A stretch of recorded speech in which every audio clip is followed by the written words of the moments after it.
Call the meeting to order. Please stand for the flag salute.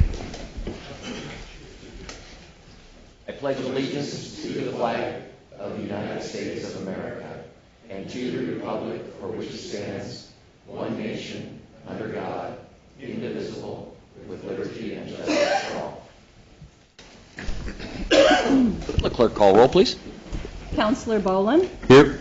Counselor Furlow. Here. Counselor Grizzle. Here. Counselor Reeskamp. Here. Counselor Stouter. Here. And Counselor Steinhebel. Here. Thank you. First up, we have the approval of the council minutes from February 13th, 2019. Are there any corrections or additions? Move Seeing for none? approval. Second. Been moved and seconded to approve the council minutes from February 13th. All those in favor say aye. Aye. All those opposed? Minutes are approved. Consent calendar. Consent calendar has been amended. And on tonight's consent calendar, the agenda, Lebanon City Council agenda for tonight, Arts Commission board minutes from October 15, 2018, Planning Commission October 17th, November 28th, and December 17th, 2018, Senior and Disabled Services Advisory Committee October 17th, and liquor license Bigfoot Grill, 525 South Main Street, change of ownership, full on-premises commercial. I have a motion for the consent calendar to be approved as amended. So moved. Second. It's been moved and seconded to approve the consent calendar approved as amended. All those in favor say aye. Aye. Those opposed? Consent calendar is passed. First up, we have a few recognitions here that I'll be reading. And the first one up is National Child Abuse Prevention Month proclamation. Whereas National Child Abuse Prevention Month began in 1983 as part of a presidential proclamation to raise awareness of the alarming rate at which children were being abused and neglected. And whereas our children are our most valuable resources and will shape the future of our community, and whereas every child deserves to grow up in a healthy, safe, and nurturing environment. And whereas child abuse and neglect cause psychological, emotional, and physical harm, which can create lifelong problems for abuse victims, thereby impacting our entire society. And whereas parents, families, and communities can help reduce child abuse and neglect by recognizing that prevention starts with each of us. And whereas the City of Lebanon encourages everyone to display blue ribbons or pinwheels at your home or business during the month of April as part of National Child Abuse Prevention Month campaign to create awareness of the need to prevent child abuse and neglect.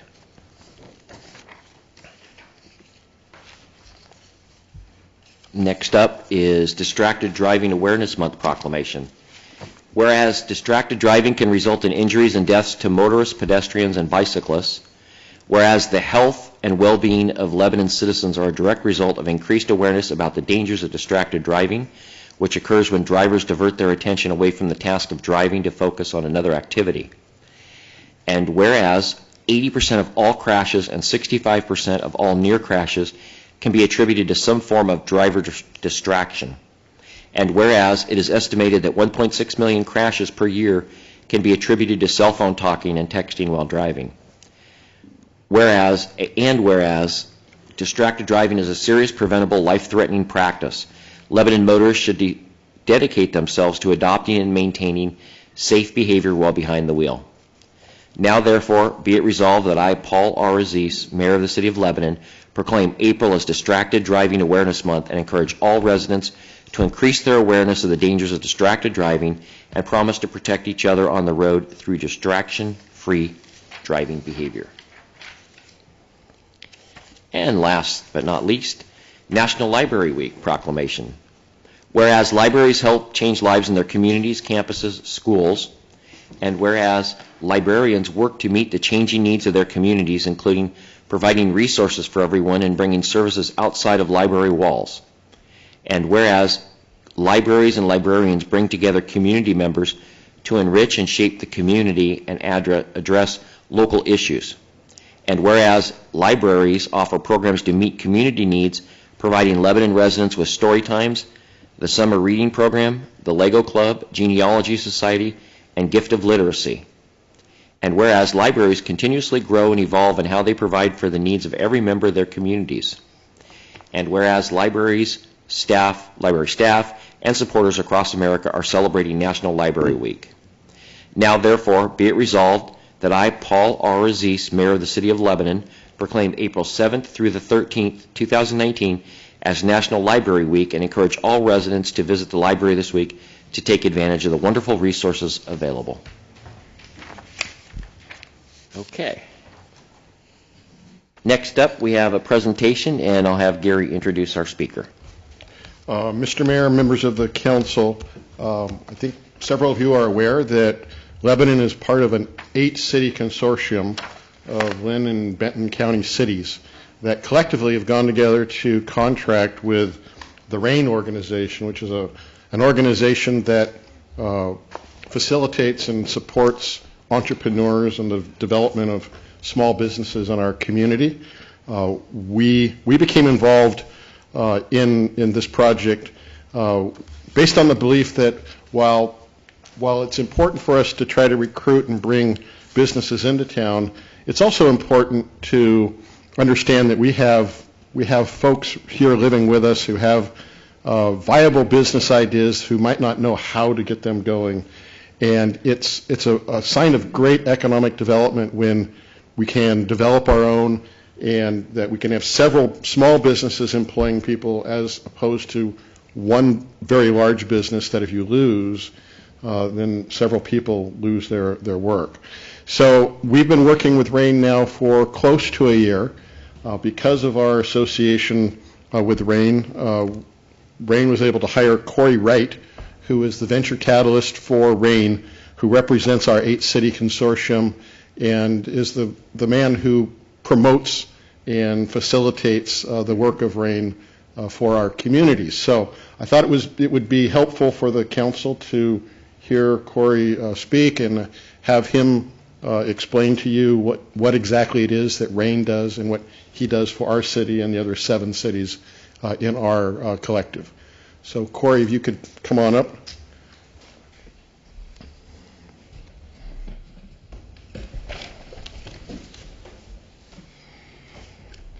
Thanks, councilors, and thank you, Mayor, for letting me be here. For the record, my name is Corey Wright. I live in Albany. Is PowerPoint pulled up?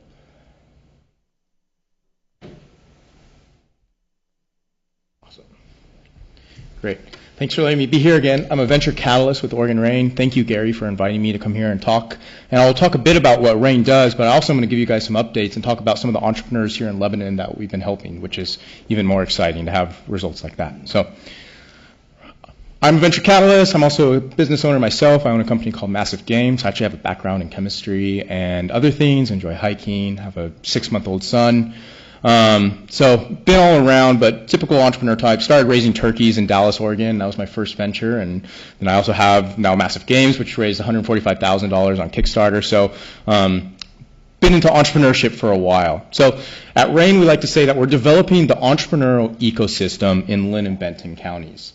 And what does that actually mean? Well, it means we're a 501c3 nonprofit, and our mission is to connect entrepreneurs to people, so like mentors, for example, or coaches, programs, maybe pre-accelerators, maybe SBDC classes, physical assets, so maybe kitchens or maybe office space, maybe a laboratory, whatever they might need there, and then capital, money, so maybe lending, gap financing from the COG, investment, crowdfunding, all the areas that it takes money to make money.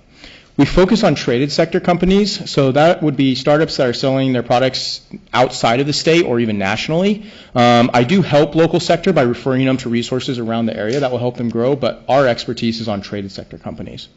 And all of our venture catalysts, like myself, are entrepreneurs or angel investors, so we don't bring people in to mentor entrepreneurs that haven't been out there and hustled and done it themselves. We like to go where we're invited. We try to listen really well, so before we come into a city like Lebanon or Philomath or wherever we're invited, we don't just come in and say like, okay, we're going to do this program and this and this and this and this is how it happens. We like to come in and sit and meet with people, meet with the entrepreneurs, meet with the existing businesses and hear the needs, and then as we sort of explore, then provide things that might help them go on. We try not to tell entrepreneurs what to do because they're always going to have lots of people giving them advice, but we do try to give them pointers and hinters, and if I were in your shoes, this is what I would do, but don't take my word for it, go ask 10 other people, right? And importantly, we don't take equity or payment, so we're not taking any money or interest in the company from entrepreneurs. We don't sign NDAs. And it's sort of, we can fire them, they can fire us. So if an entrepreneur isn't really receiving the coaching or benefiting from it, there's no pressure on them to keep working with us. And likewise, if we're trying to help them and they're not responding or listening, we have a lot of people here that need our help. We're going to focus on those that can receive it. So, as Gary mentioned, there's an 8-city consortium that basically got together. Lebanon, thank you for being one of the major ones that actually are leading and being the fiduciary agent and the lead applicant with the Rural Opportunities Initiative grant by Business Oregon. We're in the first phase of that grant. We're hoping maybe we can go on to the second phase, although at the moment there's been indications that the funding for that program got cut. But we're, as an organization, hustling to find other funding. We've raised additional funds, around $95,000 from the Ford Family Foundation, from the county, and we're trying to get other groups on board as well to keep this work going, because it takes time to build entrepreneurial ecosystems. And of course, thank you, Lebanon, for your role in being one of the major contributors and funding this and funding entrepreneurship in the region. So I won't go into all of these details, but if you really want to know what my day looks like, here's sort of a rough outline of our budget for my position, which also includes, there's also other people helping me, like marketing people, my director who's an angel investor, things like that. But the majority of my time is supporting entrepreneurs by mentoring them and connecting them to the things I talked about. I also do resource mapping. We host a lot of events. I try to meet with stakeholders, so if anyone here wants to grab coffee and talk about what you think Lebanon needs for entrepreneurship, happy to do that. Coordinate with other things around the state, go to other programs and see what other best practices are happening, and a whole host of other things, just really building an entire ecosystem. If you think about traditional economic development, it typically consists of recruitment, business retention and expansion, and marketing for tourism, which are all really important legs of the stool for developing the economy. What we like to say is there's a fourth leg of the stool, and that's where we come in, and that's entrepreneurship and innovation. If you look at reports by the Kauffman Foundation, which is sort of a leader in rural entrepreneurship, almost 99% of all new jobs created in the U.S. come from startups that are 5 years old or less. Bigger firms will create jobs, but generally they're pulling from another firm that quit or shut down or whatever. They sort of trade jobs, whereas startups actually create new jobs. And so we look for all these characteristics of a thriving entrepreneurial ecosystem so that we can have a culture that supports entrepreneurship, make sure all the startups are supported, have new high-wage jobs for your community, and really create zero barriers for people with an idea to come and say, hey, I want to succeed, and not have to send them up to Portland or down to Eugene or over to Bend in order to make an impact. So we like to say, Okay, hold on you guys for wait. just a Okay. second, yeah. Makes sense.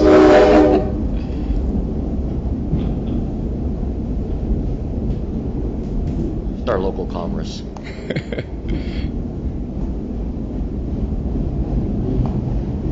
you can't track it. You can't track it. And there the puns come. Yeah, sorry. No, it's all right. All right. So yeah, we like to say if you can't track it, it doesn't count. So to date, I actually completed all of the contract goals that the 8 cities told Business Oregon they would do. And instead of doing them in 1 year, I did them in 6 months. So we're really trying to impress Business Oregon so that we can hopefully apply for the next phase of funding for this program. I've hosted 38 events in 8 cities in the 8 months that I've been doing this. 13 of those were in Lebanon. We did a pre-accelerator workshop that I'll show you later. To date, I've identified 48 entrepreneurs. That number is increasing every week. 30 in this rural 8-city region. 26 of those are traded sector, so not local sector, but traded sector. They have an idea that could potentially be sold nationally. And 8 are in the Lebanon region. And those in the Lebanon region, some of them are entrepreneurs that have an idea, and I gave them some homework, and they haven't come back to me yet. And some of them are people that are actually out there trying and working to create a company. So I wanted to read you guys a quote from a Lebanon resident. She and her husband own a company called Soto USA. It's actually a Japanese company, but they have a USA branch, and they make like outdoor canisters for fueling propane stoves and things like that. She has another startup idea she's working on, sort of a gift box or craft box that would be mailed to people once a month. But she came to my pre-accelerator workshop, and she wrote me the following letter after one of our themes. She said, Corey, I've been wanting to let you know how much I've enjoyed learning from you. You provide great and practical information for us would-be entrepreneurs. Wanted to share a specific win that recently happened as a result of your teaching. In class, you made it clear that a follow-up after a trade show is critical. The very next day, I received a phone call from a consumer regarding our fuel bottles. We are in the outdoor business, but he is a motorcyclist, and apparently our fuel bottles work great for that crowd because of the wide mouth. A gas nozzle can be easily inserted into it. We have not even touched on that sector. However, this customer suggested I contact a specific motorcycle company regarding our fuel bottles. In the past, I would have thanked him for the suggestion and let his comment drop. However, thanks to what you had just taught the night before, I realized the perfect opportunity to put into practice what I'm learning from you. Therefore, I contacted the company. They were indeed interested in our bottles. We are now looking at a potential sales of 500 units in a completely different market thanks to what you are teaching through RAIN. I look forward to more opportunities to apply what you're teaching in meetups here in Lebanon, as the information you provide is both useful and practical. And that was Cindy Sekiguchi. So that's just one example of like how we try to make an impact by teaching a broad variety of things. And who knows, now she might have 500 more sales out of her company, right? So additionally, I've also engaged 9 volunteers. I talked about the additional funding we've raised. The stakeholder network is somewhere around 200 people of just different aspects. About 115 of those are here in Lynn Benton, and then the other like 80 or so are spread throughout the state, but still provide resources or contacts for our entrepreneurs here. Roughly 10 startups have been moving more quickly, and I'm really trying to mentor them closely to create actual jobs and get them funding. And we've also completed that pre-accelerator program that Cindy attended that I just told you about. So just here's some pictures of some of the stuff we do. This was one of our first events in Halsey where we got everyone together and I talked about what I was going to work on and sort of our goals. This was an event we did right here in this building where we taught entrepreneurs how to pitch to investors. That the newspaper ended up putting that in the Albany Democrat Herald. I took a couple entrepreneurs to the Bend Venture Conference so that they could see what startups that are further along in the journey are doing, getting up on stage and pitching and actually receiving close to $1 million in funding for the companies that won. So they got to see where they could be in a year or two. There's some Lebanon locals. They have a recliner bedding sheet company that they're working on. At the moment, the main founder's husband is ill, so she's had to take a break, but they're an example of a company that could potentially, she has a business plan that in 3 years could hire 5 new employees, right? So there's a lot of potential there. That was the classroom we did over at the SBDC LBCC Center here in Lebanon. We'll bring in guest speakers, like this guy came from Portland and talked about things that you need to consider as far as legal aspects of startups. That's me and my boss, Caroline, talking about pitches and how to really present your pitch well. It's sort of a theatrical act that you do to get investors sort of interested in coming back to you to ask more questions.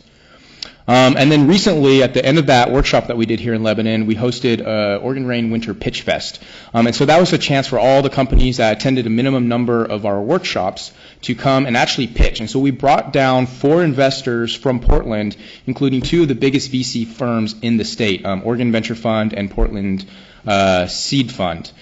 And we ended up with 5 startups pitching. First place went to a rural company from Philomath. I was hoping one of the Lebanon ones would come, but they had to drop out last minute due to some family issues. But it was great that a rural company got there. We had 112 people, so the event was packed. The parking, there was no parking left, no seats left, which was a good thing. I thought maybe I could get 60 people there, and a ton showed up. But most impressive was, and this was what I was really nervous about, because when I was training these companies even 2 weeks before this event, their pitches were awful. I was like scared that like the investors were going to see them and never want to come back to our region again, right? But Angela Jackson said it was some of the best pitches she's ever seen. Some of the companies, she had like seen one of them before, and she said their pitch improved dramatically after working with us. A guy drove down from Portland, and he said it's one of the best he's ever seen, even better than those up in Portland. So we really hit it out of the ballpark and showed like Portland investors that, hey, they need to pay attention to what's going on here in our rural counties and cities so that they might get good deal flow in the future for their investments. So let's see. I'm going to try, we'll see if this plays, just show you, because it's sort of fun, what happened at that pitch fest, and then I promise I'm almost done.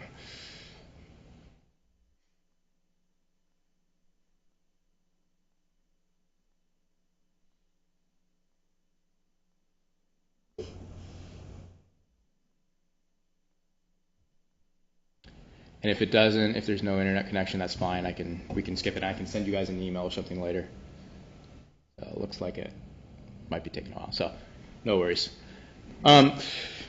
we like to say at RAIN, like, what's next? What are we doing next? It's always like, move on to the next thing. And so on April 11th, we're going to start doing this Last Founders standing game series where we're going to go around to each of the rural cities. And it's a game that we've developed just this year that basically anyone from the community, you guys included, can come play. You join a team of 3 or 4 other people, and we throw a bunch of simulated startup experiences at you for 1 hour. And you and your team try to complete those challenges, try to answer the questions the best you can. You actually have to get up and go talk to 1 or 2 customers. You have to pitch your idea at the end. And then the winning team will get points. We'll have some prizes and stuff. Really with the goal of showing that entrepreneurship's fun, although it is hard as well, and also just educating people and getting more people aware, and then hopefully maybe find 1 or 2 entrepreneurs in each of these cities, in addition to what we've already found, to sort of keep helping them.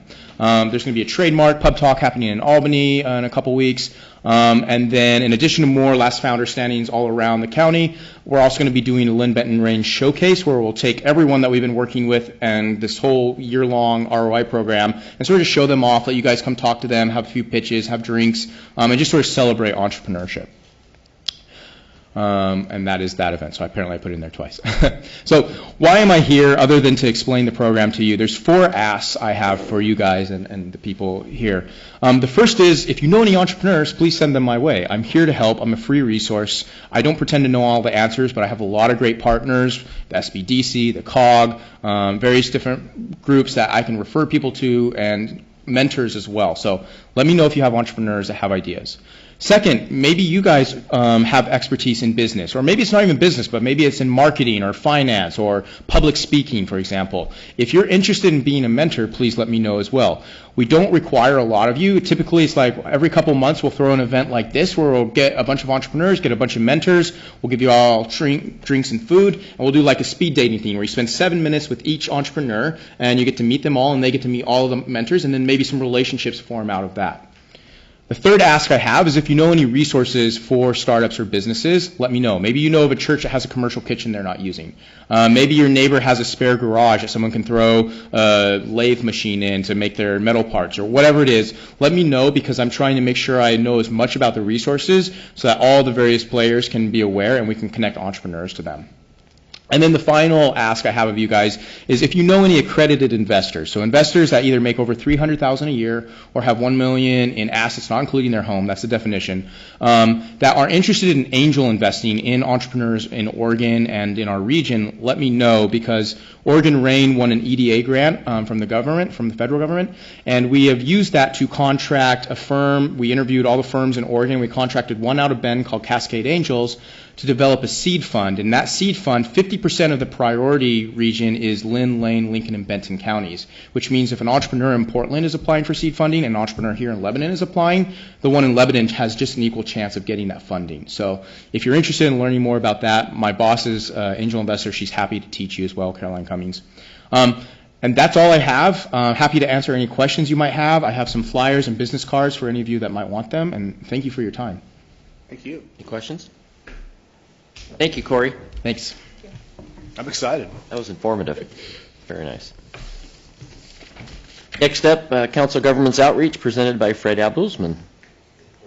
Is Rachel here too? No? She's just, okay. Sick child. I think everybody has a sick child. Okay, yeah, right now. Thank you. Thank you, Mayor and council members. I'm Fred Abelsman. I'm the Council of Governments Executive Director. Some of you may know who we are, some of you may not. So I'm here to provide you with some outreach and tell you what we do for our communities across the 3 counties. So first of all, I also want to recognize our esteemed council member Reeskamp, who's now on our board. Thank you. So you're my direct boss. My indirect bosses, I will do my best tonight to make you proud. I do have a contract review coming up in a few months. I have been with Oregon Cascades West Council of Governments now for 5 years. Before that, I spent almost 20 in Washington, D.C., where I represented councils of governments nationwide. I also was a lobbyist doing transportation issues, public safety, economic development, and environment. There are 6 agencies like ours in the state of Oregon. There's about 400 nationwide. The one you most often hear about that everyone seems to be the angriest about is Metro in Portland. That's our biggest sister to the north. Then there's Mid-Willamette Valley in Salem. There's us. There's Lane Cog to the south in Lane County. There's Rogue Valley. And then out in the hinterlands, of Eastern Oregon is the Central Oregon Intergovernmental Council, COIC, and they represent Eastern Oregon. So we do a lot of work. Directly, we are a $41 million agency. We have 170 employees in the 3 counties. We represent the 25 jurisdictions that are voluntary in our region. So that is all the cities, the councils, the Tribe of the Siletz Indians, and the Port of Newport. We have been active since 1968. You are a charter member. Thank you for that. You do pay dues to us, which I will talk about in a moment, which go to cover some of the match requirements that we have through federal and state contracts. So with that, in front of you is our guide. I don't have a presentation, but we do have a guide for you. And I brought exactly the right number. That's the first time I've ever done that. So I have to borrow one back so I can make sure I stay on track. We have a direction cog, which is a guide to all of the programs that we provide our communities. We also have, for the first time, and I believe over 10 years, a consolidated legislative issues agenda that we're actually walking through the state legislature at this time. I'll talk about that in 1 second, because there is something that I want to bring to your attention. So our 170 staff people are divided among the 3 regions, the 3 counties. We're headquartered in Albany. We have an office in Corvallis, and we have an office in Toledo. We have 4 core programs: Senior and Disability Services, which most of you are familiar with, and within that is our Medicaid office. That's also where we determine eligibility. We do adult and protective services, so we actually may have worked with your police departments or the county's DA if we get a notice of abuse for an elderly person or a person with disabilities. We're the primary investigator on those calls. We have a community services program, which we call our health department, that is anything non-Medicaid. So that's Meals on Wheels, that's mental health, that's also financial empowerment, like money management and tax aid. A number of programs are listed in there as well. We are a community and economic development program, so we have transportation services. We staff the Area Commission on Transportation, our cities, metropolitan planning organizations, our economic development district, and others. We also provide environmental work, planning support, and facility support. And then really what I'm generally in charge of, which is our administrative support functions. That's finance, human resources, and IT. And we actually do support directly a number of our cities and communities in those areas if they need help. We either do long-term contracts or in support as needed. Recently, one of your colleagues to the south had a ransomware attack on their network, and we were able to go down there and help them figure it out. It was relatively easy, but when your computer says it's been taken over by somebody in Chechnya, as Mayor knows, you do computer work, you freak out. And we provide those kinds of services to help our communities survive those kinds of things. We are 5 federally designated agencies, and we are 2 state designated agencies, and that's important. That tells you what you have access to through our agency. So we are the 4-county economic development district. So as Corey mentioned, we do work with our entrepreneurial partners, we work with our small business development corporations, our universities and others on a regional plan for economic development. And every 5 years we have to develop that, and we submit it to the federal government. We actually get dollars to do that. Because we're a district, any projects that you would want in your region or in your community, right? It could be something like building a research park, or it could be a program on helping people in distressed communities get retraining.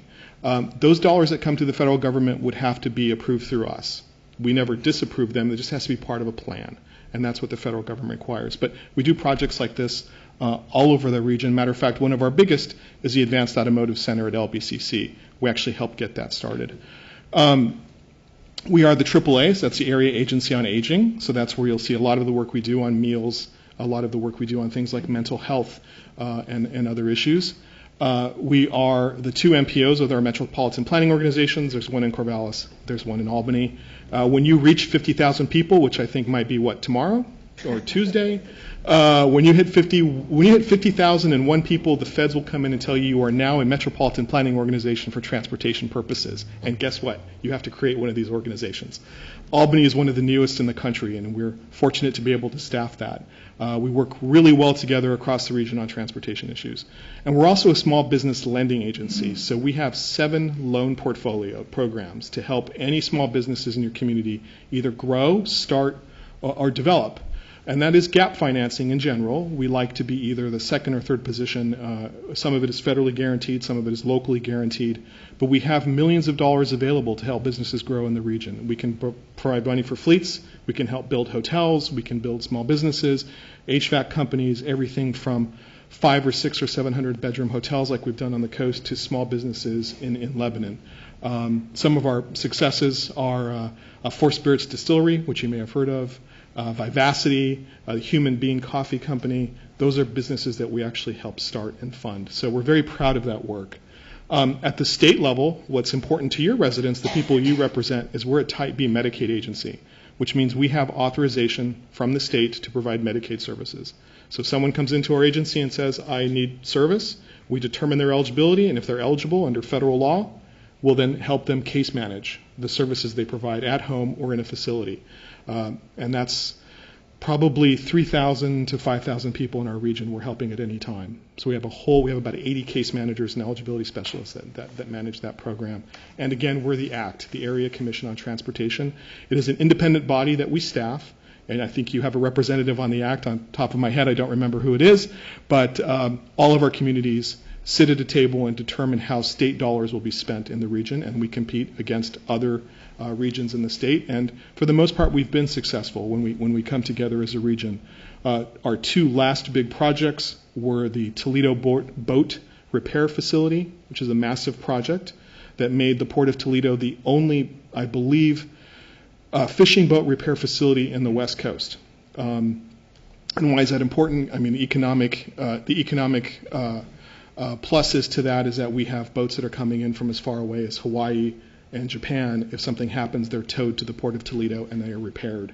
We also helped fund, which unfortunately is now defunct, the bike and ped path between Albany and Corvallis. We'd like to see a project like that start again, but unfortunately they could not agree to how to move that project forward. So any projects that are critical to Lebanon, any projects that might have transportation, transit, pedestrian, bike elements, those will come to the ACT, and we'll compete against others in the state for those dollars. Any questions about programs?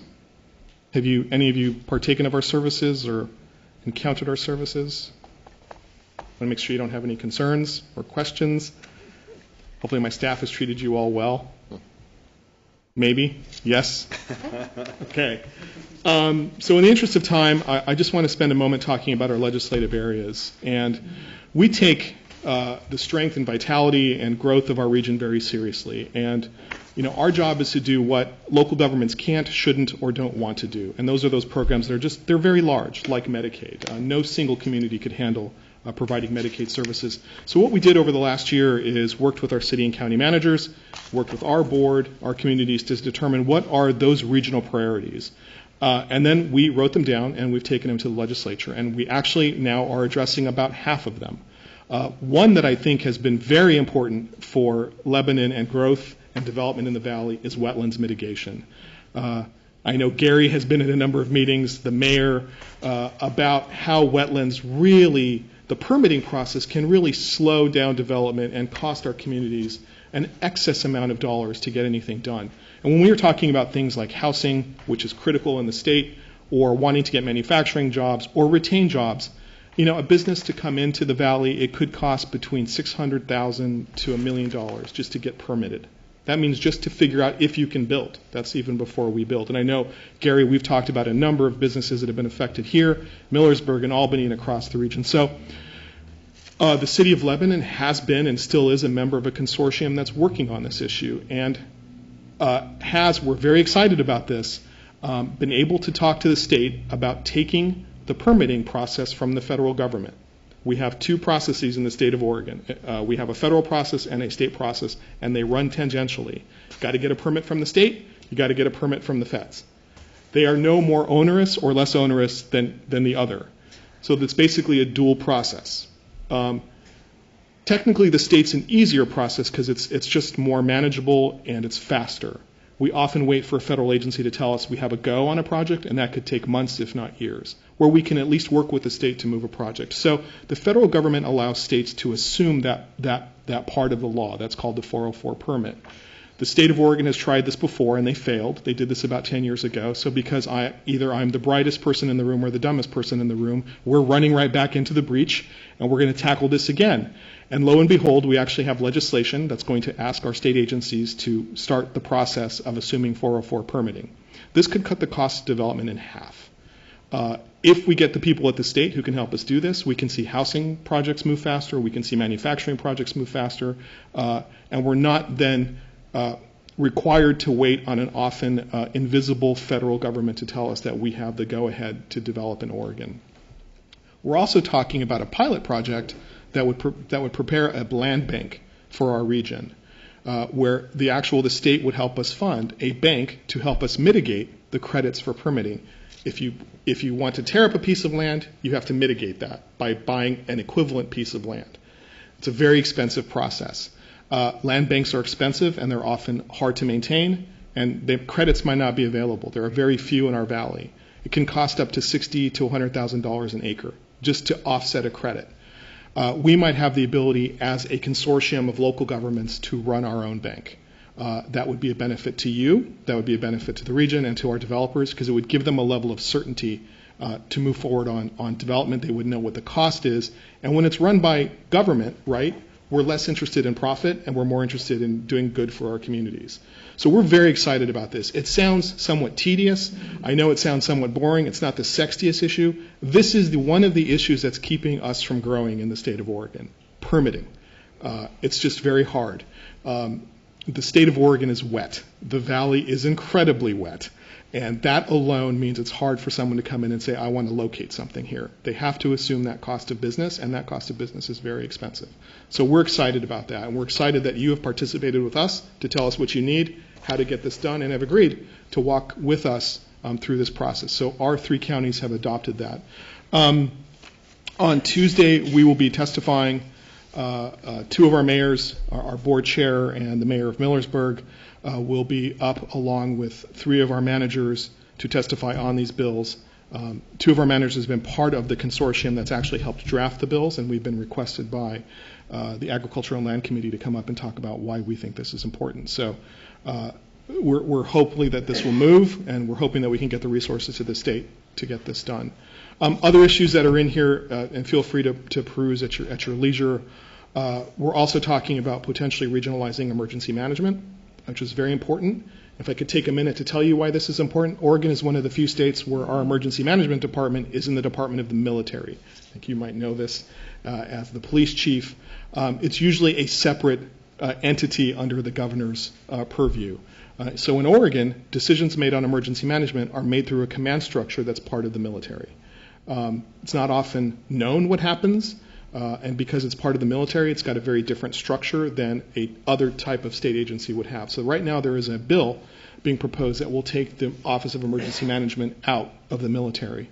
And we want to get in there and insert that we think local government should have more of a role in emergency management, both in terms of planning, resilience, and preparedness.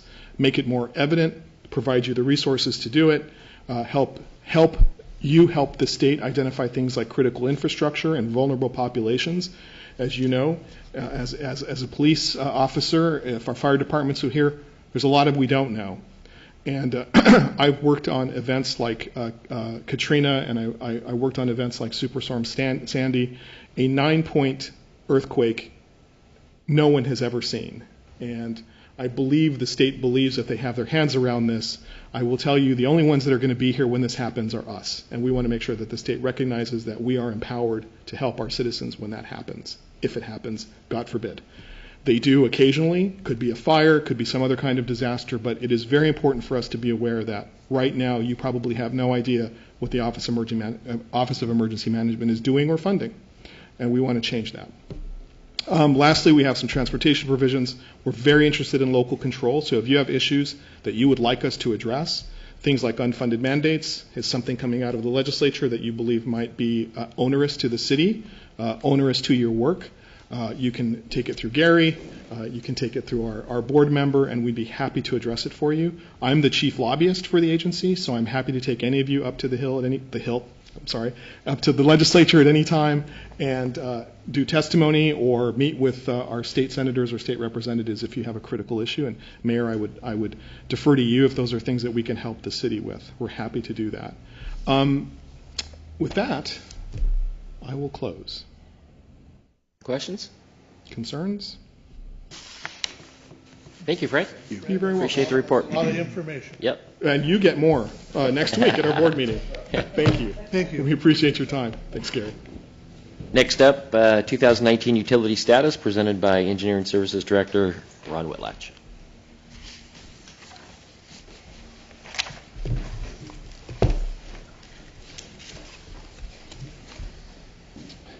Thank you, Mr. Mayor, City Council. We'll see how long my voice holds out here. What we have before you tonight is our annual utility systems update. Basically, what we're going to do tonight is hopefully provide you the financial status of each of the utility systems, what some of the major projects that we've done, maintenance updates, some of our upcoming priorities and challenges, and then it's a time for you to ask any questions that you may have, and so feel free to stop me any way through. I'm going to start with the storm drainage utility. Currently, our storm drainage utility generates about $465,000 a year. Approximately $365,000 that goes to operations and maintenance. Basically, what it does is it funds a staff person, funds a portion of our Vector, allows us to do cleaning of our storm system, catch basins. We try and do about $50,000 a year in capital maintenance, and then of course we'll have debt service to the SDC fund for the under drain project for probably the next 7 to 8 years, maybe sooner. We can get that paid off if we do. What I put on here, a proposed inflationary adjustment. Don't let that scare you. What we want to do is go through and develop the budgets for next year. The 2.9% is what the actual CCI is this year, if that looks like we have, when we build the budgets this year, if that increases. And this would be due to increased staffing costs, PERS, insurance, and that type of stuff. Ron, could you explain what CCI is? Construction cost index. So we use a yearly average on that. So that we're going to look at. We said April, it'll probably be more likely May. We want to build the budgets and see what actual inflation is done before we actually propose something. But I just put that in there as kind of a placeholder to show you what CCI would be this year per our ordinance.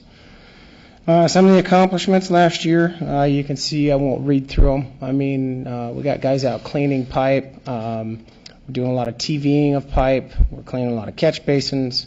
Probably the biggest project we undertook last year was the Cheetah Lake Underdrain, biggest and most expensive. We now have a 42-inch pipe in there that's handling the water just great. And then also we did the storm pipe down there at City Hall. Some of our future projects, our current master plans from 1989. As part of our agreement with Albany, we agreed to update portions of the city that drain to the canal. What we're proposing to do is do an overall master plan and hit this all at once. It definitely needs to be updated, and rather than just doing those sections of town, we would do the entire section. There's other areas of town that our current master plan has projects in it that when you look at it, it becomes pretty onerous for development, and there's just things that we need to look at and verify before we can move forward with some of that. TMDL, that's total maximum daily loading, Willamette River issues. We'll be working on ordinances for pre and post construction for the storm drainage system. As we get more into that, we'll bring more stuff back to you. And we'll continue to monitor and repair as our maintenance guys get time, and they'll continue on with that. Funding, all this is going to be a challenge. You can see what we generate in funds. So we're doing what we can with what we have. Biggest thing is to keep our existing system clean and repair so that we can use it and utilize it. Is there any questions with storm drainage? Okay. Moving on to water utility. I guess I could catch up with this instead of reading off this. So we have about almost 5,800 service connections throughout the city, 80 miles of main. Last year we produced, I believe, it was 805 million gallons of water. Water utilities on track to meet its projected revenue this year. That says 2017 is... Yeah, it should be 18, Paul. You're Okay. right, correct. I just Yep. I you did said not last catch year. that. I just wanted to make sure. Nope, you're right on that. It should be 2018. Utilities on track to meet its projected revenue. Debt service for the water treatment plant starts this year, this upcoming fiscal year. I believe our first payment is in December.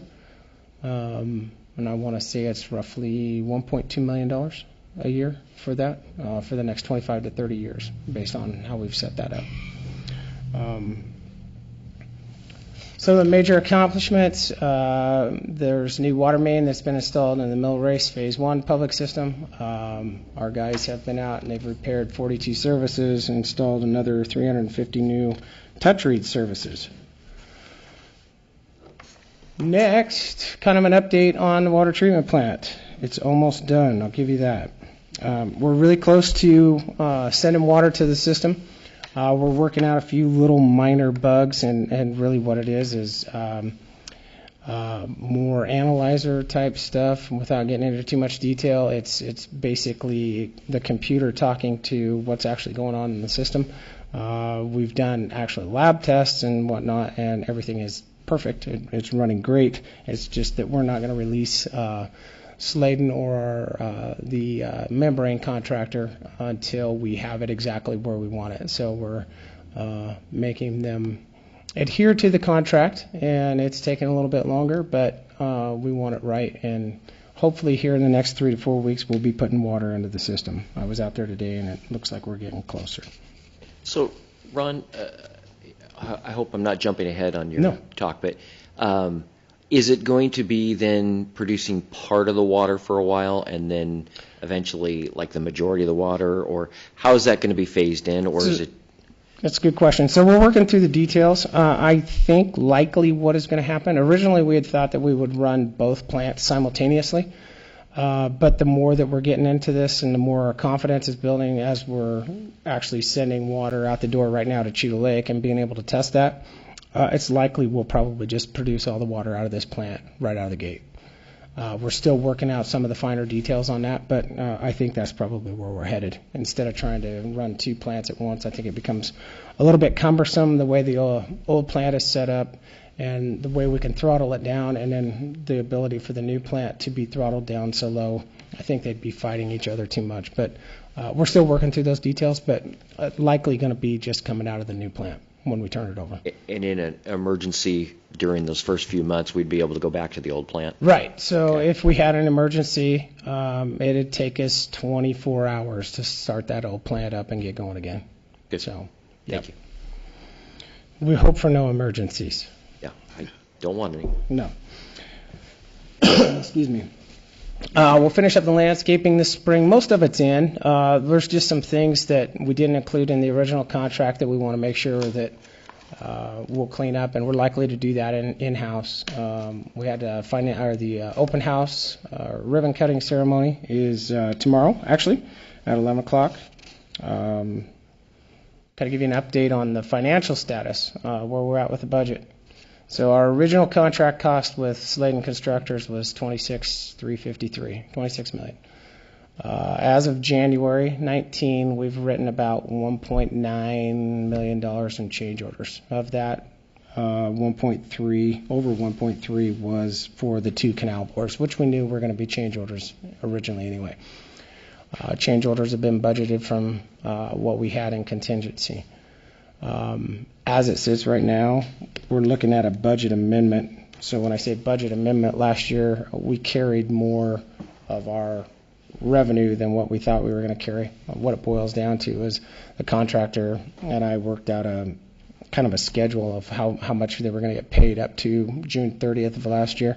They ended up doing all that work, so we had already projected it in a budget. So then once it didn't show that work, then it carried over in our beginning balance. So we ended up carrying about $1.2 million more in our beginning balance. So we just need to do a a budget amendment so that that money is able to be spent. The money's there. It's just a matter of how we budgeted it last year. And then our total estimated construction cost is about $28,375. So we'll be right in there. And we're not 100% sure yet if I'll need the budget amendment even to do that. It's likely that we're going to be really close and not even need to amend that and then carry that money over. So.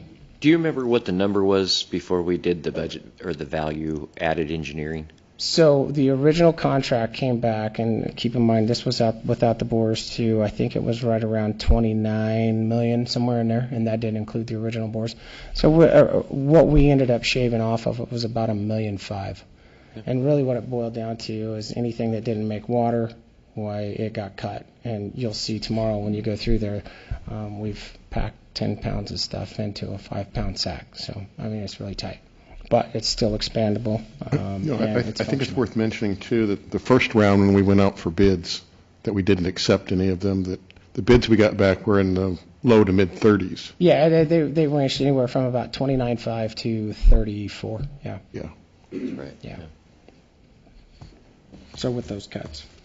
So that's kind of where we're at on the water utility, water treatment plant up to date. We're going to come in just fine. Looks like we're going to have a good plant that's going to work. Everybody's pretty excited about it that's out there. Just again, we're holding them to the contract, and before we accept it, we want to make sure that we get what we want. So. And our employees will be staffing that? Correct. Yeah. Yes, that is correct. And they're already out there on site. They're running it right now, actually. They're just running it all to Cheetah Lake. So as we make water, which is good for them because they get an opportunity to run the plant before we actually have to put it into the system. So water utility future, what does that mean for the future? So I mentioned that we had about $1.2 million in debt service going out for the debt on this water treatment plant. It looks like we're going to end up with somewhere around $250,000 to $300,000 a year in capital revenue left after we pay that bill. We've got probably $7 to $9 million worth of line replacement to do over the next 10 years. So we'll take that and we'll do line replacements, some of our bigger mains and upsizing. We've still got some 2-inch mains in town. So that's what that'll happen with that. Second Street plant, again, it'll be offline here this next fiscal year for sure. And then city staff will be operating the new plant. Any questions with water treatment plant? Any of that? Okay. The $7 to $9 million in line replacement. How much property does that cover, or how much is that in terms of how many feet? Yes, how many, feet. Thank you. That's a good question. I don't know if I have that number. We did a rough. I'll use rough magnitude estimate on it when we looked at this, and it's some of our main lines, 7th Street, some of our big connector lines. I don't have a footage on it, but if you figure on a 12-inch line, we're probably $125 to $150 a foot for install. So you can work it that way. It's expensive. Okay. Yeah. Thank you. But I can get you that, Michelle, if you want to know what the footages they are. Great. We definitely have that stuff. Okay. Moving on to sewer, the sewer utility. You see how many accounts we've got. That increased a little bit from last year. So did water. We've got 62 miles of sewer main to maintain. Treatment plant treated over 1.2 billion gallons. And we're on track this year to meet the projected revenue of $5.4 million.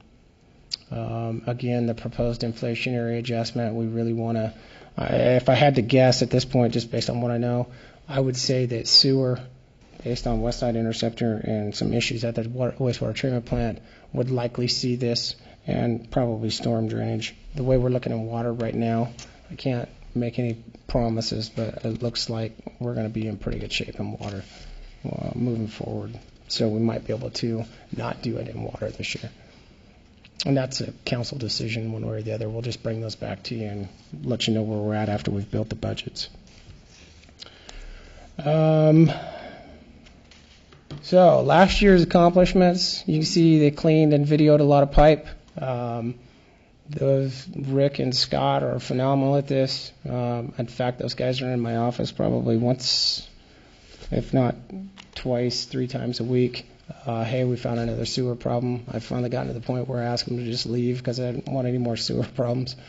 But they're out finding stuff. We're doing a lot of laterals. They're helping people get their sewers unplugged, and we're moving on.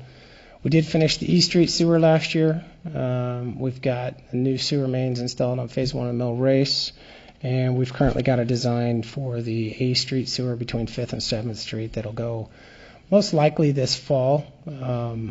See what looks like a good bidding climate to put that out. The design is done. We can't go until after July 1 anyway, but most likely this fall. Ron, Yes. the sewer lateral program, I mean, I know we allocate a certain amount every year, Right. but does that run out and then people have to wait?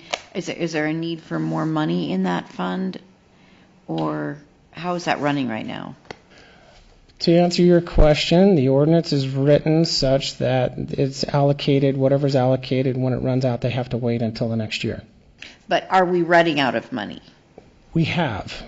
We've run out of money in that line item, but what we've done is we've taken, it's been to the tune of $20,000, maybe $30,000. We've taken it out of the line replacement because when people, it's really hard to tell somebody that their sewer's plugged and, oh, by the way, you've got to wait 2 months. We've just found ways to make it work. It's a pretty urgent Absolutely. thing when Absolutely. it's needed. So So we've found ways to make it work. We try and budget what we think we're going to spend. We save a little bit more in our line replacement. If we can do more as we get closer to the fiscal year being ended, why then we will do more on the line replacement side. But we always make sure that we've got enough to where we can cover, if you hit 3 or 4 laterals that come in, we want to make sure that people still have service. They don't have to wait.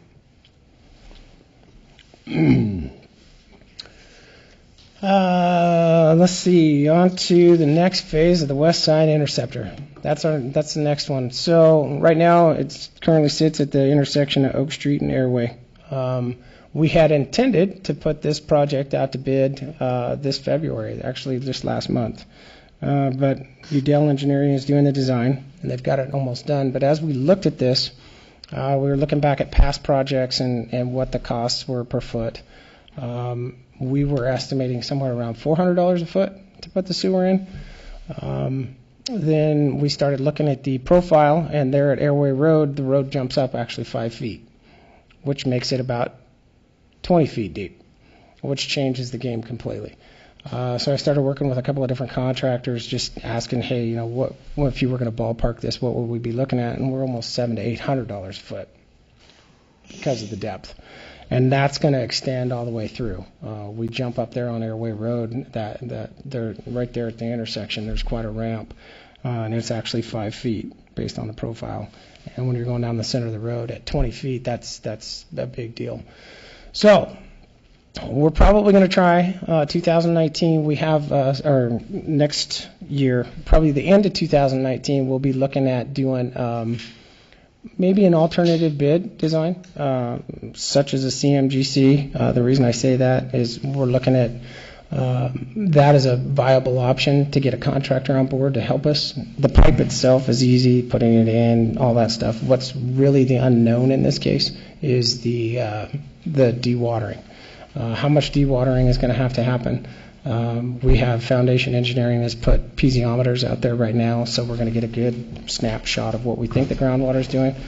But that can change in 10 feet. So we really want a contractor on board to help us with a dewater design.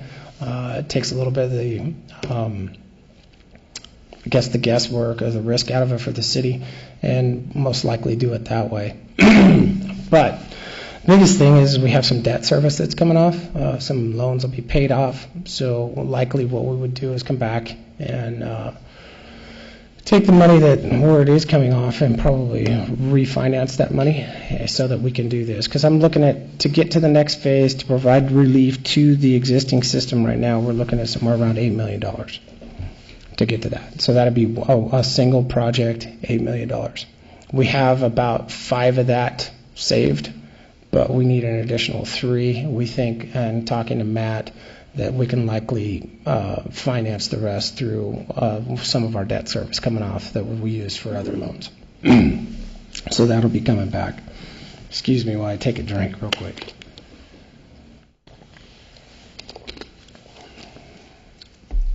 And it should also be noted that we have some other debt service coming off, I believe, in 2023 or fiscal year 23.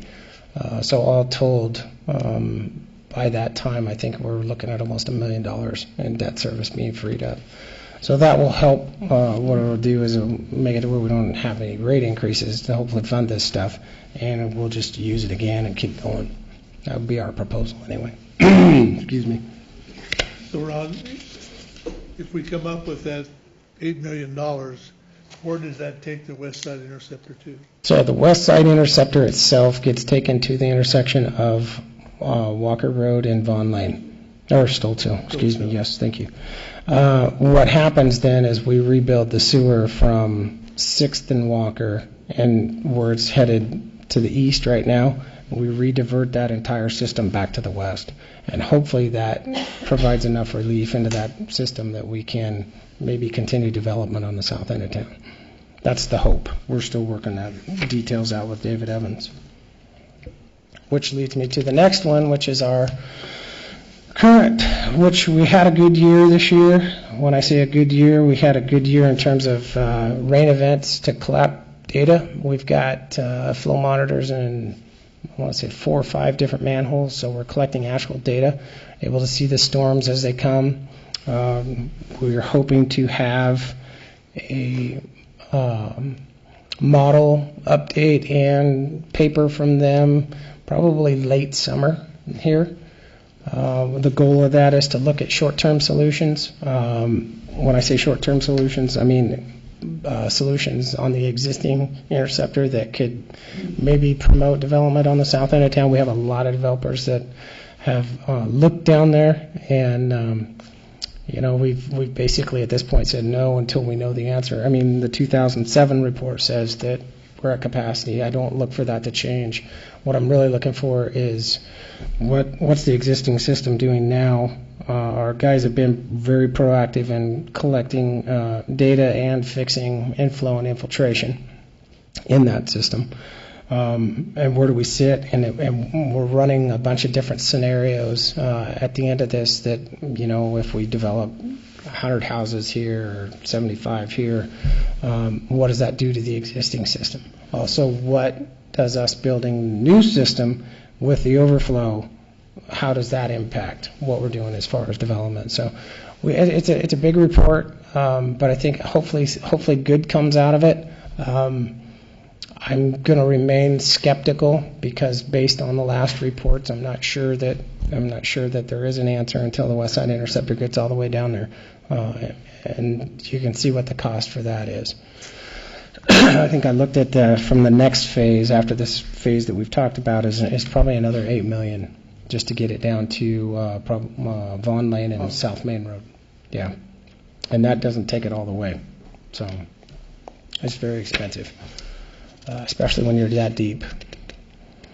Moving on. Ron, a question, does that profile change much from Walker to Vaughn? Walker to Vaughn. I don't have a profile on that piece. I don't know.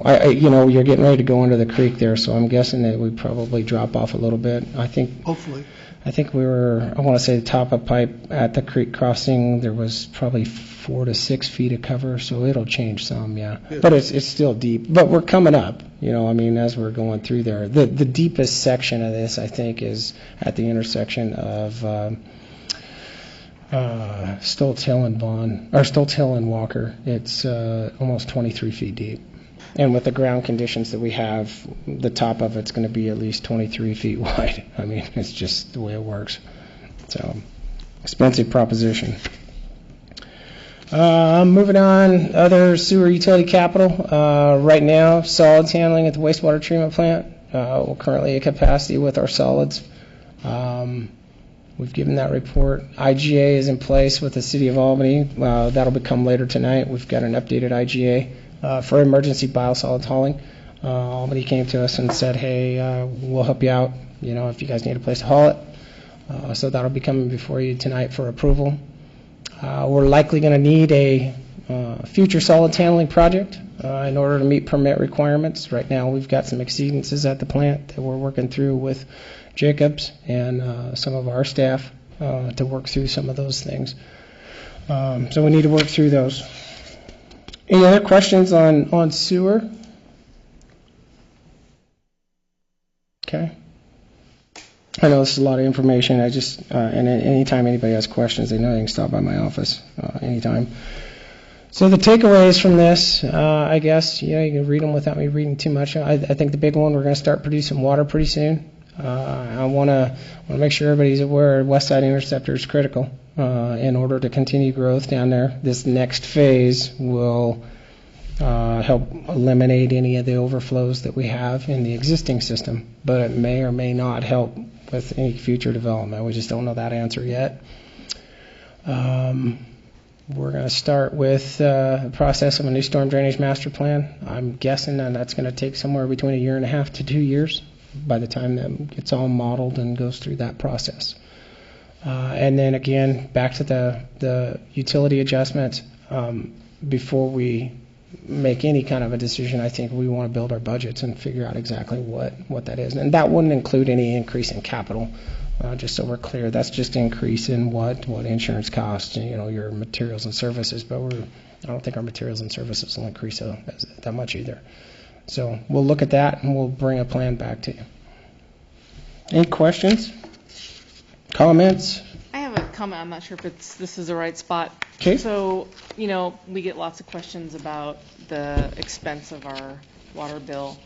And I got to thinking to myself, what if the public could see what the old treatment plant looks like? So we're all up and running. Everything is going great up at the new one. But is it even feasible so that people could see just how close we are at the brink, that if there was one thing that went wrong, what a catastrophe that could just have been for not being able to fix it, and all of a sudden the need of turning on your faucet in your house and you don't have that capability. And so I just wondered if even that's something we can even do, or would that help kind of show the public? And again, I understand everyone's, we can't please everybody, but sometimes I just wonder if they saw. The answer to that is yes, Karen. We do tours all the time. It has to be in a controlled setting because it's a secure facility. Anybody that's interested in looking at that, we'd be more than happy to tour them through that. Jacob's staff would be more than happy to tour them through that. And I'm talking about the old system, not our new. Either one. Yeah, either one. So absolutely. I'll add to that too. We're currently working with Silverman Productions to develop a video to push out to our public that describes the process that we've gone through with the old plant to the new plant. What are the reasons for that transition? What is the new plant doing for us, along with throwing in the new intake facility at the river? I've not seen that yet because it's still in production, so I'm hopeful that it's as detailed as I would like it to be. At that, it's still probably only a 5-minute video. So that's something in the form of general information that we are planning to push out there soon. We hope to have that video next week. We wanted to get footage from tomorrow's ribbon cutting, and the mayor's going to have kind of a keynote address that's going to walk people through the process that we've been through. We want to capture that on this video. Hope to have that out soon. That all said, and that's all well and good, we're also planning to do the tours. In fact, push out information on specific dates that we can have. I think I'm going to call it grand opening tours, so people can come down to the new plant. We need to take people in limited groups. It is a secure facility. It is identified by the Department of Homeland Security as a critical infrastructure. So we want to be able to chaperone people through that. But we also want to make it accessible to our public. So we're going to be pushing out dates, signing people up who are interested to come and take tours through the plant. So we hope to be able to educate our community about what this new plant's all about and why we shut down an old plant and made the transition. Awesome. I know we trimmed a lot of fat off of that, the original building that we were looking at in the facility, and it was pretty Right. fancy. And we were going to have kind of a visitor center and things like that. Will we still be able to host like a school class that wants to come in and tour? Absolutely. Yeah, it just, you just won't have the foyer that we were going to have in the original design. There's not, but it's set up to where a school bus, that's one of the things that we looked at, can we bring kids in here in a controlled setting? And yes, absolutely. They'll tour.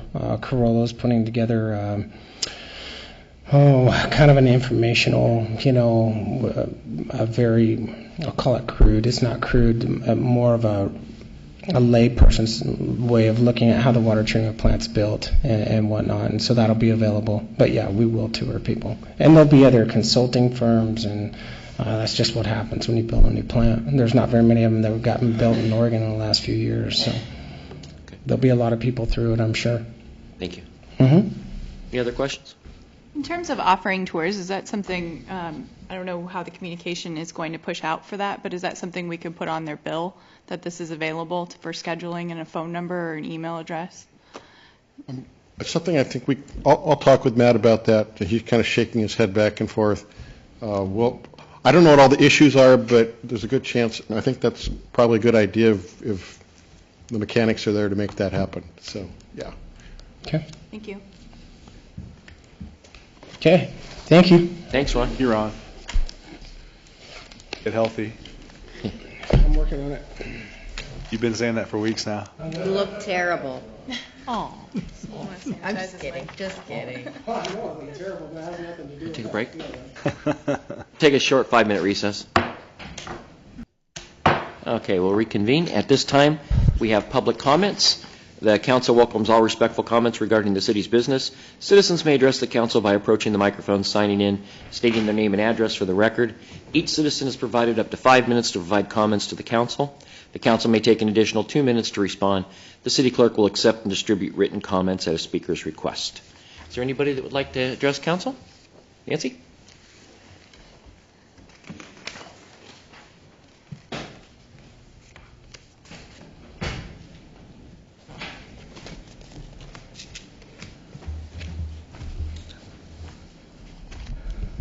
I'm Nancy Clarkson, and I'm a local businessman or businesswoman or whatever. And I have a problem with a city bill that I have tried in every way I can to resolve, and it doesn't seem to be happening. The property on the corner of Ash and Main Street that has the Lebanon indoor shooting range, the Straight Shooter Sporting Goods, and it used to be a Mexican restaurant. When Jim McDaniel was alive, my son and I leased the shooting range and the gun shop. And then when he died, my son bought the building from Heather McDaniel that has the 3 different addresses on it. And when the people that were going to go into the restaurant moved out, my son tried to change the address on that building so that he would get the bill. We have made multiple attempts to go into City Hall and ask them to change that. For some reason, they put it in my name, and I get the bill at the shooting range, and the bill is supposed to go to my son in tangent to his LLC, and he's the one that pays the bill. And in spite of probably 5 or 6 attempts on both of our parts of going in and asking him to change the address, they won't change the address. And I just want to know what we have to do to get the bill sent to the right location.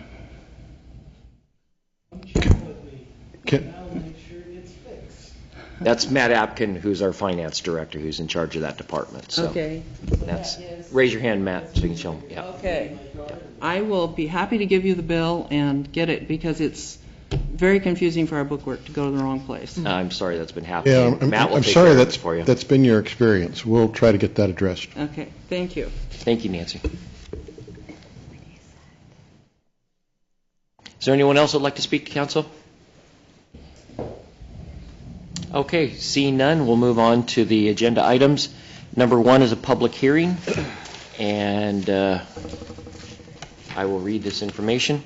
Good evening. This is the time and place set for the public hearing in the matter of planning file 181248, a request by Don and Linda Garrick to annex property and establish the industrial zone. Your patience is appreciated as the motorcycle goes by, and as our city attorney goes through the required hearing procedures. Thank you, Mr. Mayor. The City Council follows the quasi-judicial hearing procedures set forth in ORS 197.763. They're posted in 2 convenient locations on each side of the council room. At the commencement of the hearing, I would ask the councilors announce any ex parte contact or conflicts of interest. Ex parte is contact with anyone outside the meeting or with the property itself. A conflict of interest is when a councilor or a member of the councilor's family stands to profit from the outcome of the decision in some way. We'll start out with the staff report. In this case, it will be by Mr. Wendelowski. We'll then have questions of staff by the councilors. We'll then open up to public testimony, which can be provided either orally or written. I would note that failure to raise an issue, including constitutional issues or other issues related to the proposed condition of approval, if any, accompanied by statements or evidence sufficient to afford the City Council or the parties an opportunity to respond to the issues, precludes an appeal to the Land Use Board of Appeals.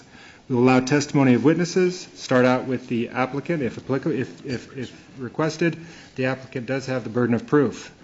We'll then allow other proponents of the application. We will then allow opponents of the application and a rebuttal by the applicant if necessary. We'll then close the public hearing, and all deliberation will be by the City Council. No new evidence will be allowed. Generally, a decision will be made this evening. The decision will be either to approve the application if council has found that the criteria has been proven, or deny if council finds the applicant has not sustained their burden of proof. Council may approve an application with conditions for approval which are supported by the facts in the case and the land use plan and regulations. If there's any questions, otherwise, we can open the mayor has already opened the public meeting, and we can ask councilors for any ex parte contacts or conflicts of interest. Okay, is there any conflict of interest, ex parte contact? Okay, see none. Is there anyone, this hearing's now open at 7:27 p.m. I don't know if that's reopening it, but it's open.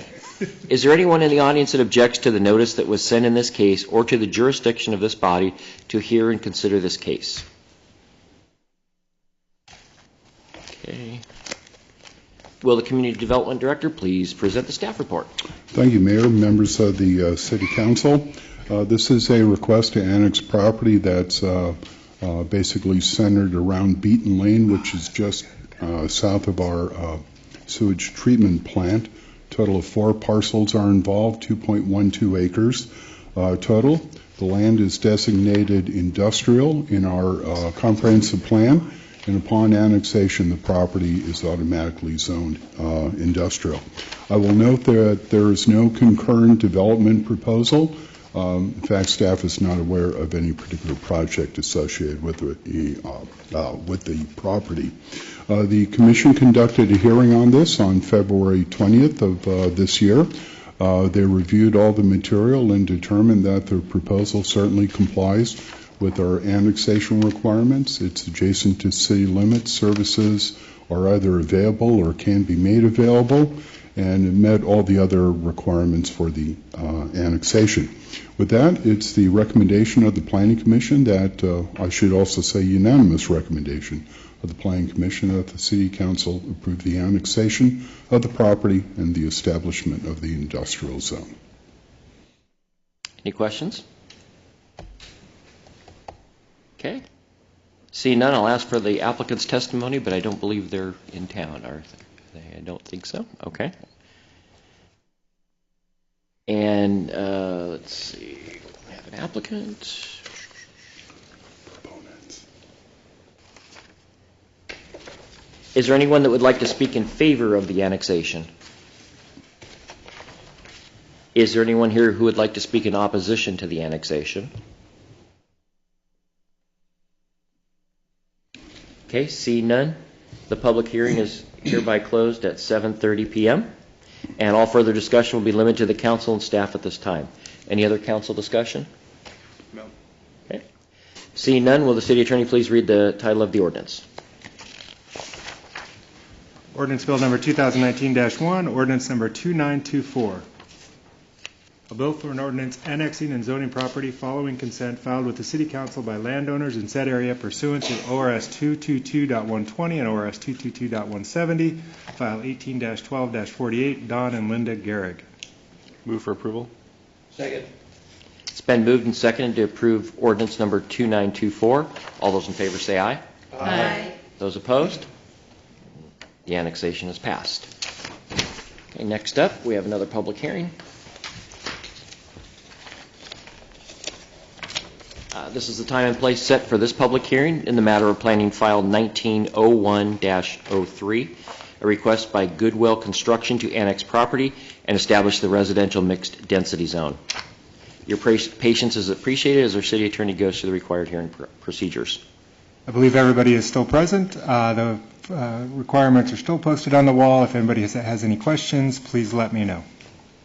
Okay. At this point, the hearing is now open at 7:31 p.m. Is there anyone in the audience that objects to the notice that was sent in this case or to the jurisdiction of this body to consider this case? Are there any ex parte contact or conflict of bias to this case on the council? Okay, seeing none. Will the Community Development Director please present that staff report? Okay, thank you again, Mayor, members of the council. This is another annexation request. The piece of property is about a half an acre located on the north side of Walker Road. This is actually part of a multi-part application. The applicant not only wanted to annex this piece, but also in conjunction with a piece directly to the east, construct a 7-lot single-family subdivision. There was going to be one duplex lot, and there were some adjustments made to the rear yard setbacks.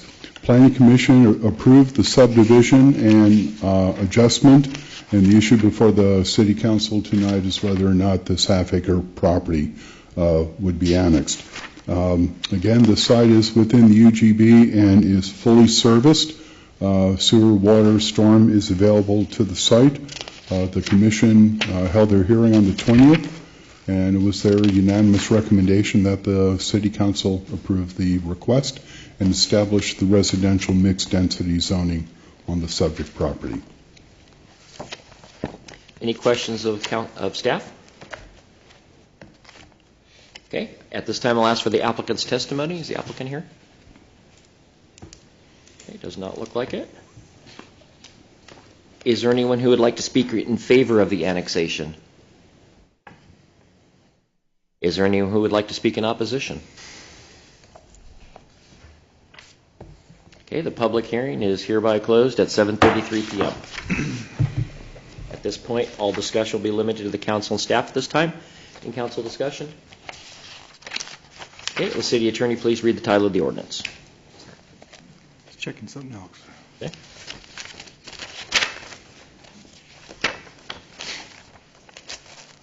Ordinance Bill number 2019-2, ordinance number 2925.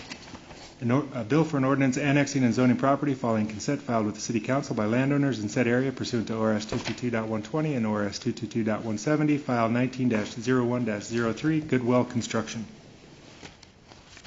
Move for approval? Second. Been moved and seconded to approve. Number here. Apologize. What was the number on that ordinance? 19-2. 19-2. 19-2. All those in favor say aye. Aye. Those opposed? The motion carries. The ordinance is approved. Okay. Thank you, Walt. Next up, prohibiting interference with solid waste receptacles, presented by Trey Kennedy, City Attorney. All right, so you have in front of you ordinance number 2019-3, ordinance number 2926. This was related to the garbage receptacles that we had discussed at the previous meeting. We've put together a provision that makes it a Class C misdemeanor. We're also preparing, if the council adopts the ordinance, we are preparing a letter for Republic Services to sign that would grant the police department the authority to enforce the no trespassing. If anybody has any questions, I'd be happy to address them. Questions? I think it's a good idea. Yeah, it's great. And it refers to all three containers. Yes.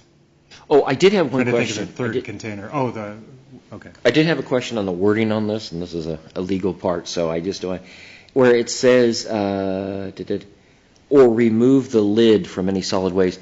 Is that, remove the lid, to me, when I hear that, means take off the lid completely, like remove it, as opposed to opening the lid? Is that what the intent is supposed to be? Well, I think it refers to basically getting into anything that's enclosed and you're not the owner of it, person that is, in control of it, or the Republic Services dumpers.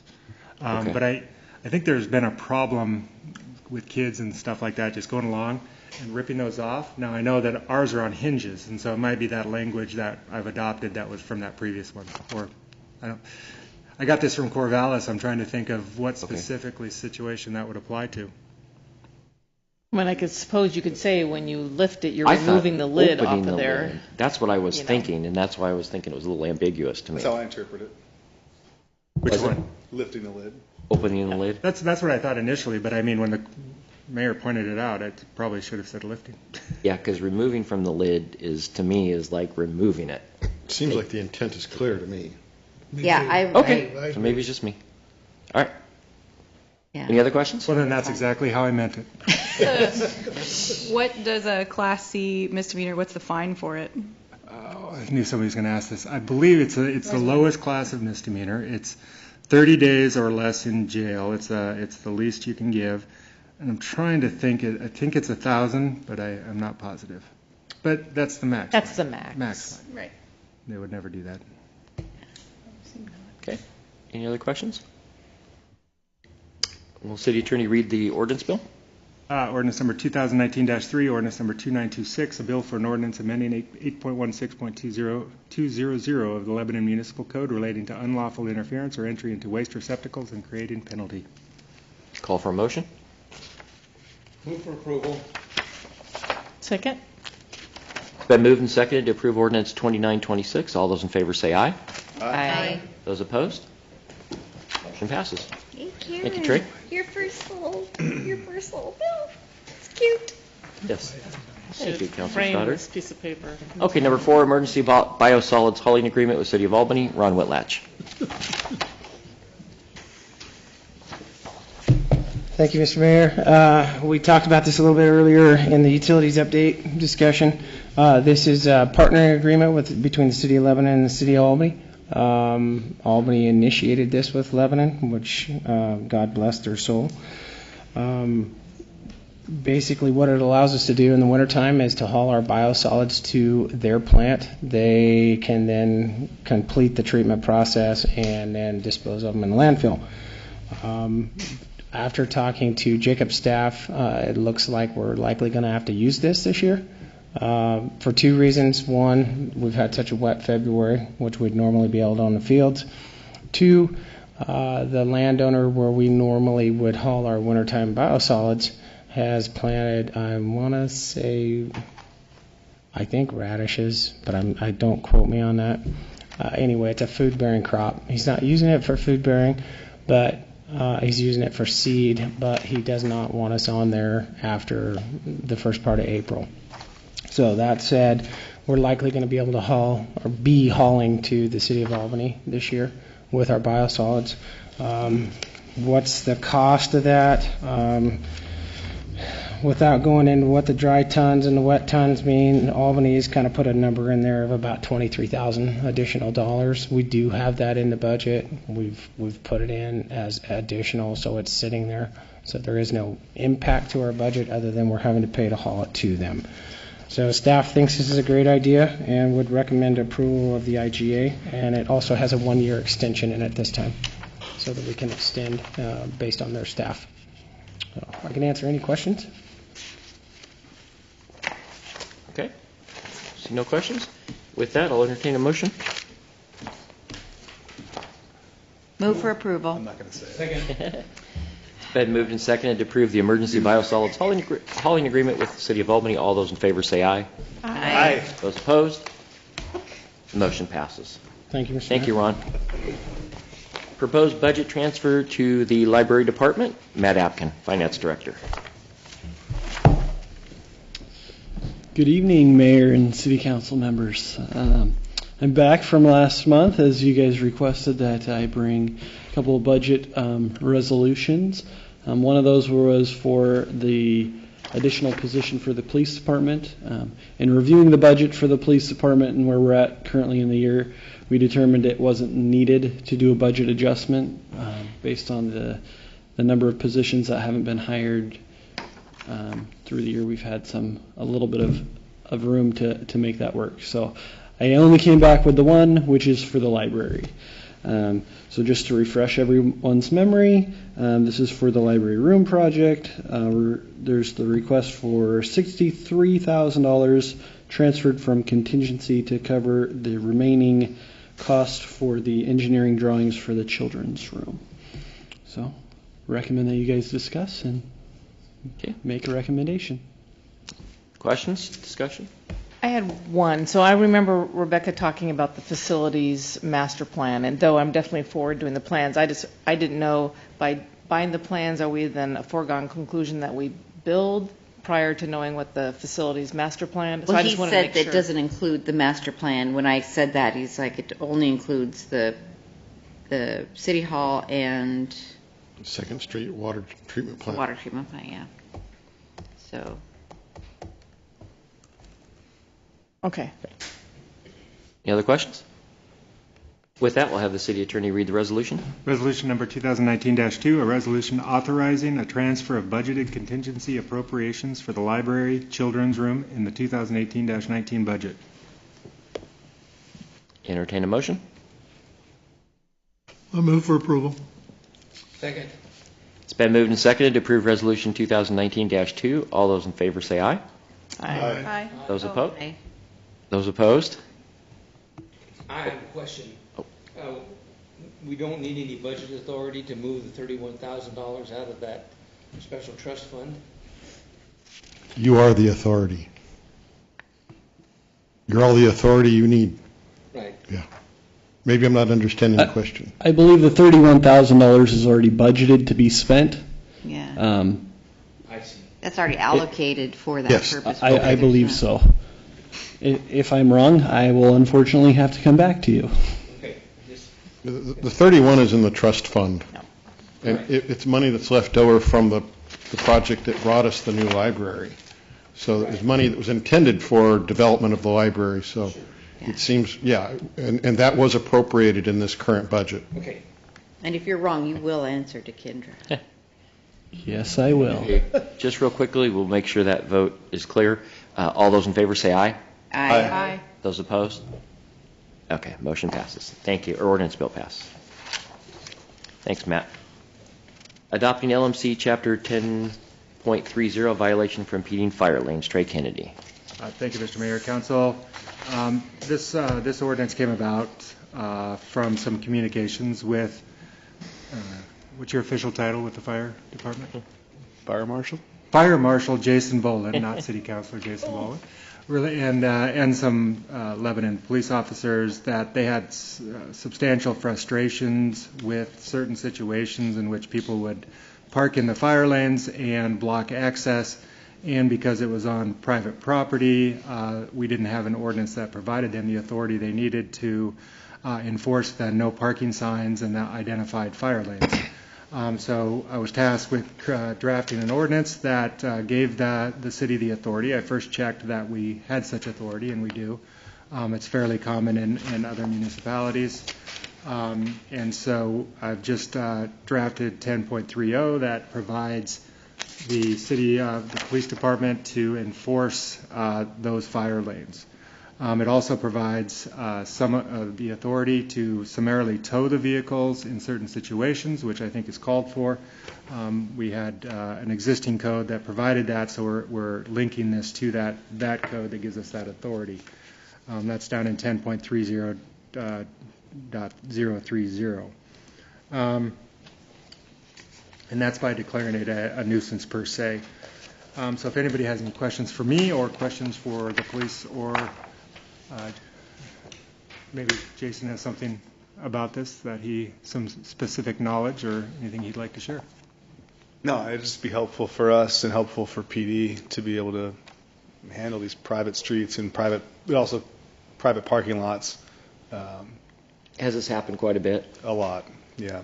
We've had, it's been years ago, but we've had people come to city council really frustrated because they had neighbors and that refused to not park in front of fire hydrants and things, and there was just nothing we could do. I didn't know it was as easy as, well, this seemed really easy. It wasn't very easy. No, I was really happy to see this because of that's been a need we've had from just a citizen perspective. It was kind of this unenforceable law, and this gives it the enforcement that it so justly deserves. So I thank you, Trey, I know a lot of work on this. Yeah, it wasn't easy. It was easy. I'm easy. sure it was easy. He didn't copy this from Corvallis, so. Cut and paste. Okay, with that, we'll have the city attorney read the ordinance. Ordinance Bill Number 2019-4, Ordinance Number 2927, a bill for an ordinance adopting Chapter 10.30 of the Lebanon Municipal Code relating to unlawful parking in fire lanes. Call for a motion. Move for approval. Second. It's been moved and seconded to approve ordinance number 2927. All those in favor say aye. Aye. Aye. Those opposed? I'll abstain. Okay. One abstention. Okay, and the ordinance bill's passed. Thank you, Trey, for your work on that. And Fire Chief, Fire Marshal Bowman. And up next is City Manager's Report. Gary. Mr. Mayor, members of the council, my report is in the packet. If you have any questions, I'll be happy to respond to those. When I finish work on Friday, I will also have completed my first 5 years as your city manager. What? Wow. So I'm one who likes to think about those things and think about where I've been. And I just wanted to take a moment to convey to you my gratefulness to you guys as my city council. Your legacy for the time I've been here has been one of a very strong, deliberative body. You don't always agree, and that's a healthy thing, but it's always been a very productive body. And as a city manager, that's my dream. I've been a city manager now. This May, I will have completed my 28th year in my career. So I have plenty of experience someplace else. So I speak with some authority, I think, to say you guys are great. And I feel it's a blessing that I've been able to serve you. I've also been blessed by a tremendous staff that during my time has become even stronger because we've added people like Matt. We've moved up someone like Kendra into the library position and several others. So I feel blessed that I have this awesome team of professionals that in many ways makes my job easy. And then a very cohesive community. There are a lot of communities out there that just can't get their act together, and they spin their wheels all the time.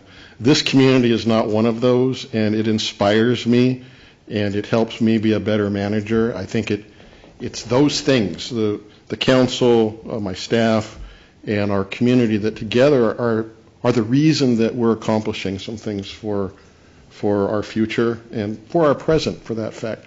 I was going to talk about some of the things we've accomplished, but you all know what we've been doing.